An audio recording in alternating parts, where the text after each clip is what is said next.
जैसा कि आपको बोर्ड पर दिख रहा है, हमारा जो सब्जेक्ट है वो गणित है। क्या है?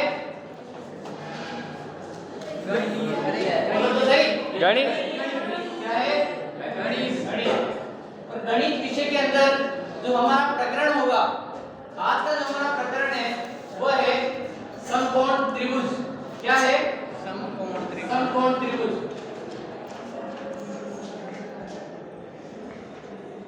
ठीक है, विषय हो गया गणित और प्रकरण हो गया समकोण त्रिभुज। त्रिभुज के बारे में अगर बात करें तो तीन भुजाओं से घिरी हुई बंद आकृति को हम क्या कह देते हैं? त्रिभुज कह देते हैं। क्या कहते हैं? त्रिभुज। बोलो तो सही। त्रिभुज कहते हैं। त्रिभुज भुजाओं के आधार पर और कोण के आधार पर बांटा जाता है।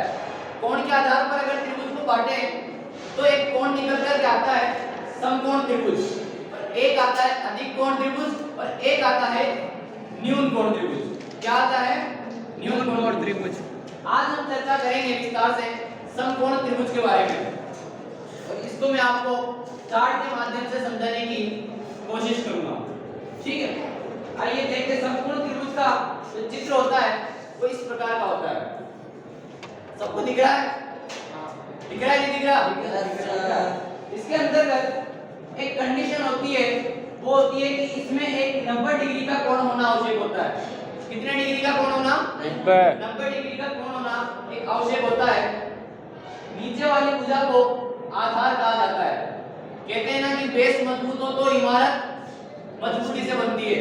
इसी प्रकार से जो नीचे वाला जो भाग होता है, नीचे वाली जो लाइन होती है उसे आधार कहा जाता है। सबसे बड़ी रेखा को कर्ण कहा जाता है। क्या कहा जाता है? कर्ण कहा जाता है। और शेष भुजा को लंब कहा जाता है। क्या कहा जाता है? लंब कहा जाता है। आगे बात करें, इस समकोण त्रिभुज में एक प्रमेय काम में आती है। केवल समकोण त्रिभुज के लिए ही वो प्रमेय काम में आती है। उस प्रमेय का नाम है पाइथागोरस प्रमेय। क्या नाम है? जोर से बोलो।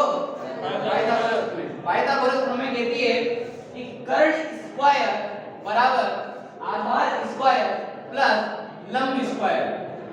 दोबारा बोले, कर्ण स्क्वायर बराबर आधार स्क्वायर प्लस लंब स्क्वायर। इसके अंतर्गत एक कोण 90 डिग्री का और बाकी दोनों कोण 45 डिग्री के। ऐसा क्यों होता है? क्योंकि त्रिभुज की एक प्रॉपर्टी होती है, त्रिभुज के तीनों कोणों का योग मिलाकर के 180 डिग्री आता है। कितना आता है? 180 डिग्री। यहां तक कोई दिक्कत तो बोलो नहीं। साथ ही साथ आगे हाथ त्रिभुज के क्षेत्रफल की भी बात कर लेते हैं। इसकी बात करें, त्रिभुज का क्षेत्रफल जो होता है 1/2 इंटू आधार इंटू ऊंचाई। 1/2 इंटू आधार इंटू ऊंचाई। सर ऊंचाई का तो कहीं जिक्र ही नहीं हुआ। एक प्रश्न अगर आपके मन में उठेगा, ऊंचाई का तो हमने जिक्र ही नहीं किया, तो ऊंचाई के रूप में जो लंब होता है उसी को हम ऊंचाई के रूप में काम में लेते हैं। लेते हैं कि नहीं लेते? बोलो तो सही। लेते हैं। यहाँ तक कोई दिक्कत तो बोलो। कोई दिक्कत?